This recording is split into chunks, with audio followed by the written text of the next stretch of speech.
Knowing meditation is basically knowing what you're doing. And if you know what you're doing, you're not so liable to get swept away by negative moods, uh, beating up on yourself, anger at things or at people or at yourself, uh, negative mind states. If you know what you're doing, you won't go there. You see the beginnings of going there because you're knowing what you're doing, and then you don't go there. And the way you gain happiness with knowing meditation is you shrink your world. You eliminate a lot of thinking.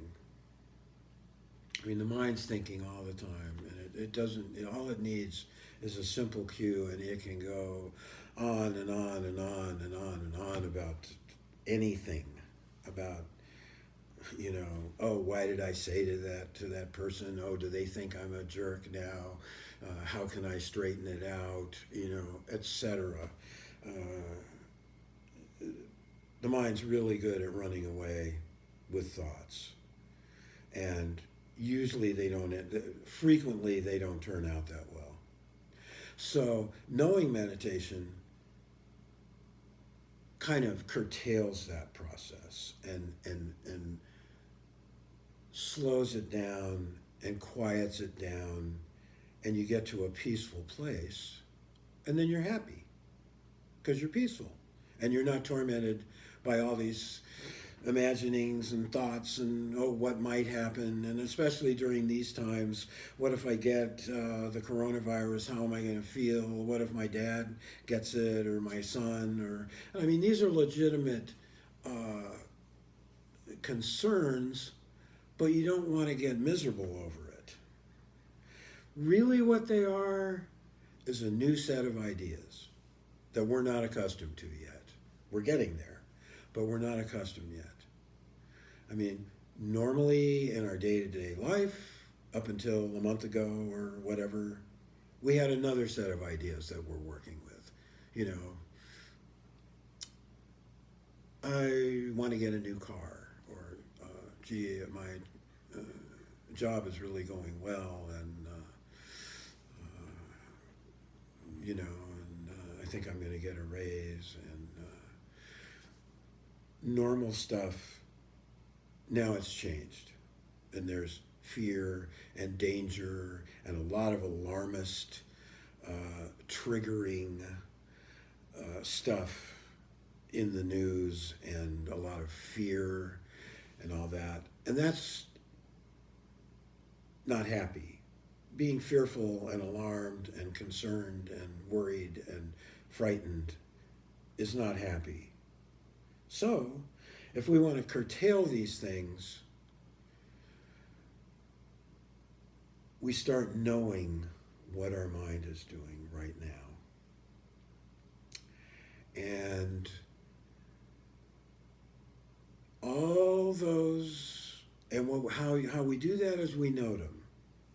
We note what we're doing. Okay, now I'm thinking about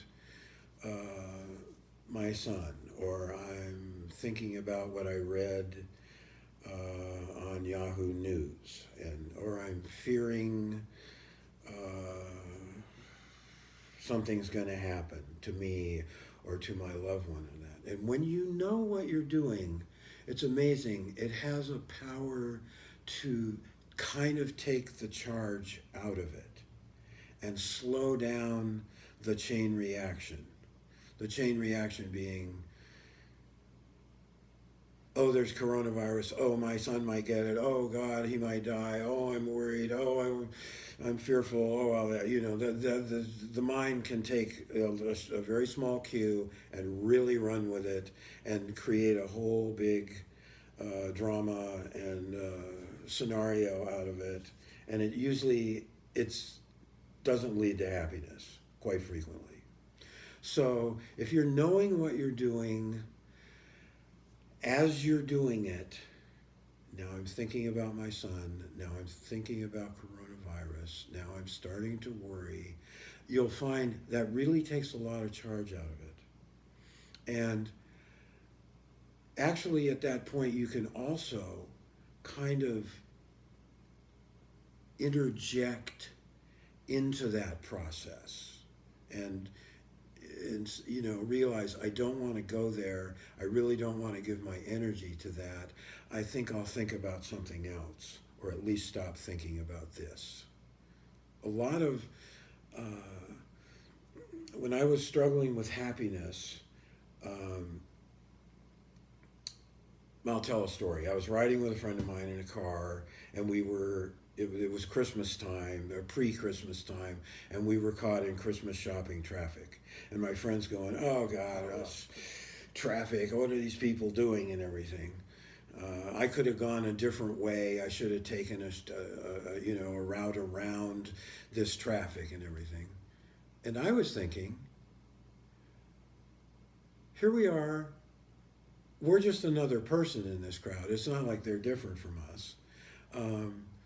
They're out and they're enjoying their late model car that they paid a bunch of money for. They're riding in their SUV and they're going to the mall or somewhere to buy a thoughtful presents for their children or their loved ones. And I was happy. And I said to my friend, you don't have to think like that. You can be happy. And he said, "Oh, yeah, sure. Oh, yeah, easy for you to say and all this." And he poo-pooed the whole thing.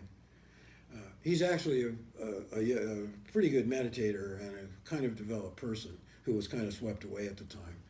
And then a few minutes later, he said, "You're right. I can just substitute a wholesome or a happy thought or state of mind for that one that was kind of taking me off to a bad space." So there's knowing what you're doing, and you can do it continuously as a meditation of knowing what you're doing. Now I'm breathing in, now I'm breathing out, and then you hear a bird in the tree, and now I'm hearing, and then I'm picturing the bird, imagining, wondering about the bird, thinking about other birds I've known in the past. Follow the mental process. Usually you bring it back to your breathing, abdomen rising and falling as you breathe. Is a good kind of home base for knowing meditation.